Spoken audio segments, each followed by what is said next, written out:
उत्तर प्रदेश विधानसभा में आज सूबे के वित्त मंत्री सुरेश खन्ना ने 2025-26 का बजट पेश किया, जिसमें सबसे अधिक फोकस महिलाओं और युवाओं पर किया गया है। साथ ही किसानों के साथ साथ इंफ्रास्ट्रक्चर से जुड़े महत्वपूर्ण कार्यों के लिए भी विभिन्न योजनाएं बनाकर योगी सरकार ने इस बार के उत्तर प्रदेश के बजट को भारत की सनातन संस्कृति और महिलाओं, गरीबों व युवाओं के कल्याण के लिए उसे समर्पित किया है, जिसमें वंचित को वरीयता के आधार पर सूबे की विधानसभा के पटल पर रखा गया। लेकिन जहां इस बजट को लेकर सीएम योगी आदित्यनाथ की सरकार अपनी पीठ थपथपा रही है, तो वहीं विपक्षी खेमे में खास करके समाजवादी पार्टी और बसपा ने इस बजट को लेकर योगी सरकार पर हमला बोला है और साथ ही इस बार के बजट पर सवाल भी खड़े किए हैं।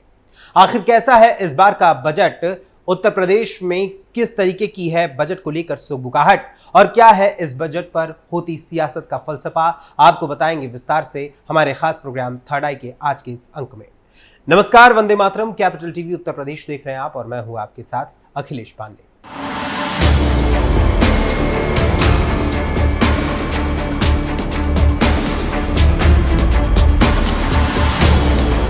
उत्तर प्रदेश के वित्त मंत्री सुरेश खन्ना ने सीएम योगी के नेतृत्व वाली यूपी सरकार का 9वां और योगी सरकार 2.0 का चौथा बजट पेश किया है, जो योगी सरकार का सबसे बड़ा बजट है या फिर यूं कहें कि उत्तर प्रदेश के इतिहास का सबसे बड़ा बजट है। इस बार वित्त मंत्री सुरेश खन्ना ने लगभग 8.25 लाख करोड़ का बजट पेश किया है, जिसमें योगी सरकार ने इंफ्रास्ट्रक्चर, भारतीय संस्कृति, महिलाओं, गरीबों व युवाओं के विकास के साथ साथ प्रदेश के किसान भाइयों को भी कई सौगातें सौंपी हैं। वहीं इस बजट के मुख्य ऐलान की अगर हम बात करें तो इस बार के वित्तीय बजट के अनुसार इसमें 15 मुख्य पॉइंट्स हैं। योगी सरकार के वित्त मंत्री सुरेश खन्ना के अनुसार यूपी सरकार प्रदेश की जनता की सुविधाओं के लिए 4 नए एक्सप्रेस वे का निर्माण करेगी अग्रिम समय में, यानी कि आने वाले वित्तीय वर्ष में। इसके अलावा प्रदेश के युवाओं को ब्याज मुक्त लोन भी दिया जाएगा। बांके बिहारी कॉरिडोर के लिए 150 करोड़ रुपए का प्रावधान इस बार के बजट में किया गया है। तो वहीं उत्तर प्रदेश में 58 स्मार्ट सिटी बनाने की भी योजना बनाई गई है, जिसके लिए भी बजट में प्रावधान किया गया है।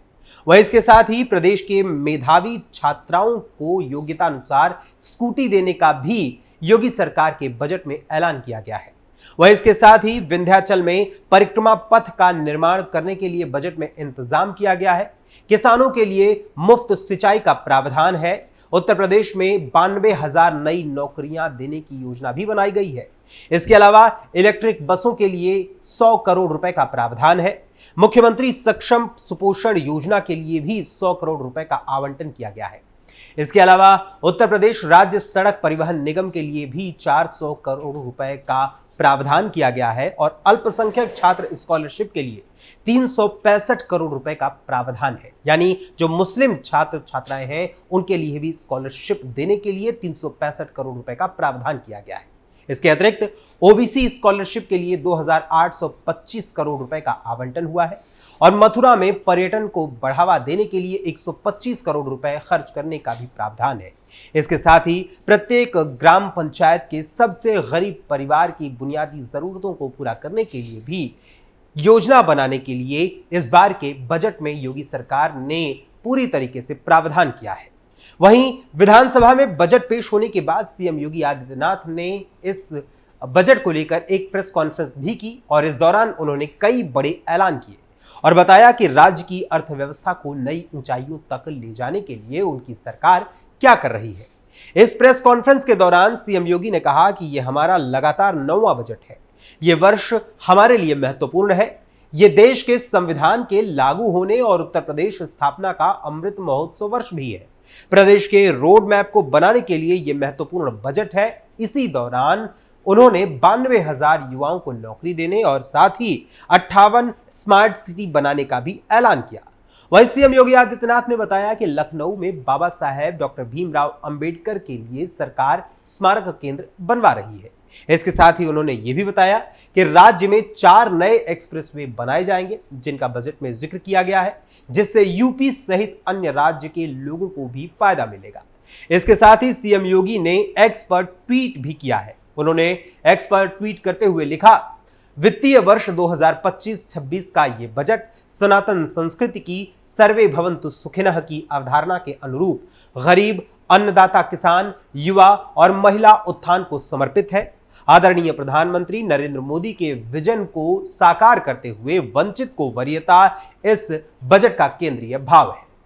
यानी पूरी तरीके से 2027 के चुनाव से पहले ही जो बजट है इस बार का 2025-26 का, वो बजट चूंकि योगी सरकार के सेकेंड लास्ट बजट है इस 2.0 की सरकार के।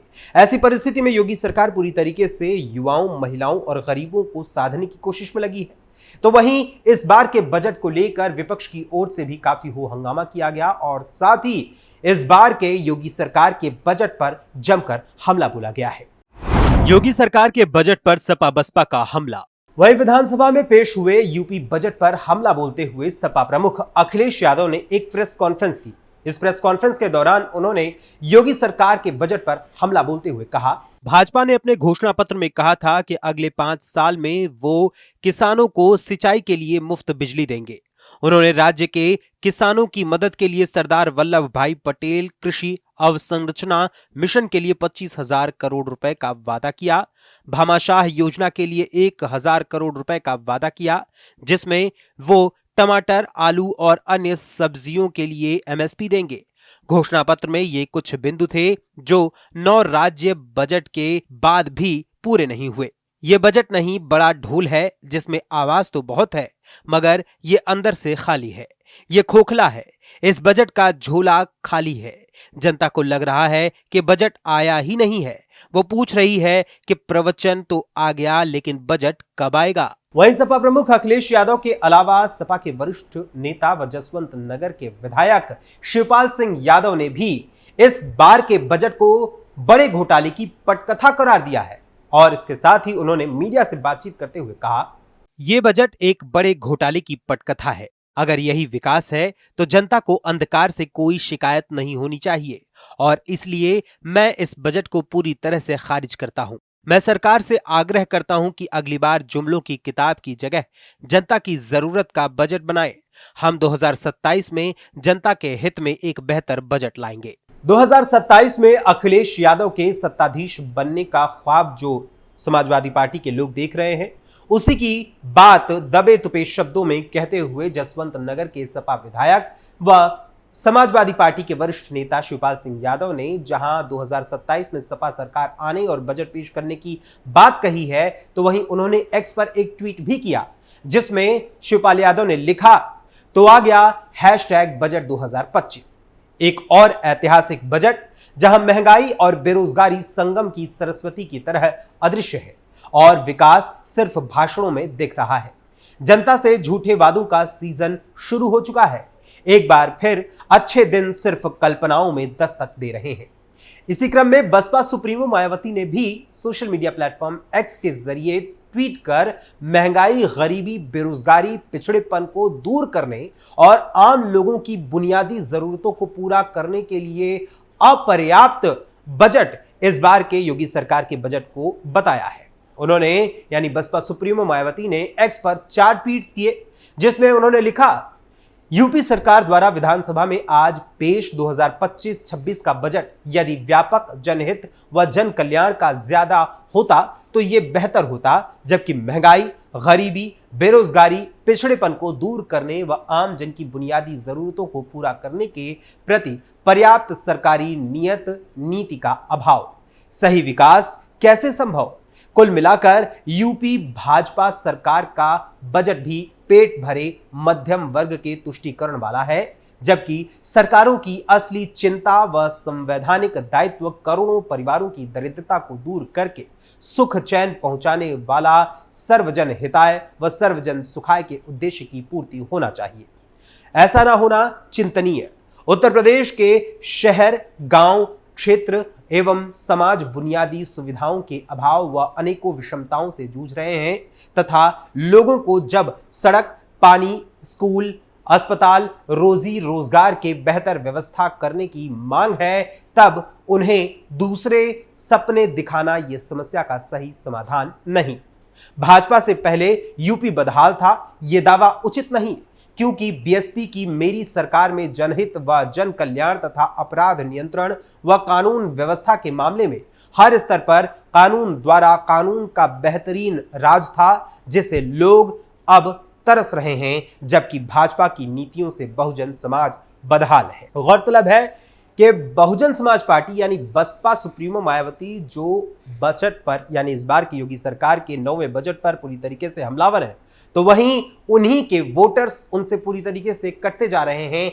इसका उन्हें दुख भी है और उसी दुख को व्यक्त करते हुए उन्होंने अपनी सरकार के कार्यकाल का स्मरण कराया है, ताकि उनके ट्वीट्स के माध्यम से लोगों तक उनका संदेश पहुंच सके। वहीं गौरतलब है कि सूबे की योगी सरकार के दूसरे कार्यकाल का ये चौथा बजट है और अगले साल यानी 2026 में योगी सरकार अपने दूसरे कार्यकाल का अंतिम बजट पेश करेगी, क्योंकि 2027 में यूपी विधानसभा के चुनाव होने हैं। ऐसे में जहां महाकुंभ को लेकर सरकार को घेरने की योजना में सपा प्रमुख अखिलेश यादव लगे हुए हैं, तो वहीं इसी महाकुंभ से सरकारी खजाने को भी अच्छा लाभ हुआ है, यह भी गौर करने वाली बात है। एक और जहां महाकुंभ 2025 सनातन संस्कृति और एकता का परिचायक बना है, तो वहीं सरकार के खजाने में भी इसने इजाफा किया है।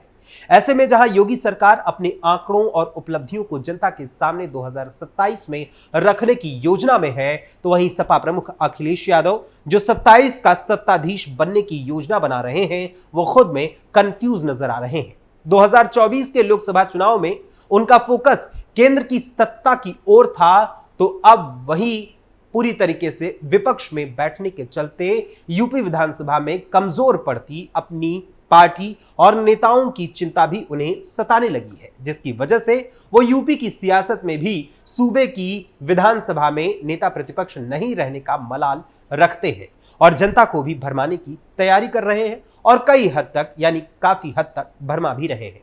ऐसे में प्रदेश की जनता इस मुद्दे पर सपा प्रमुख अखिलेश यादव को क्या जवाब देती है, क्या विचार रखती है, अपने कमेंट्स के माध्यम से हमें जरूर बताइएगा। फिलहाल अभी के लिए थर्ड आई के आज के इस अंक में बस इतना ही। फिर मुलाकात होगी थर्ड आई के अगले अंक में किसी और खबर, किसी और मुद्दे, किसी और विषय के साथ। तब तक के लिए मुझे अनुमति दीजिए। धन्यवाद। जय हिंद, जय भारत।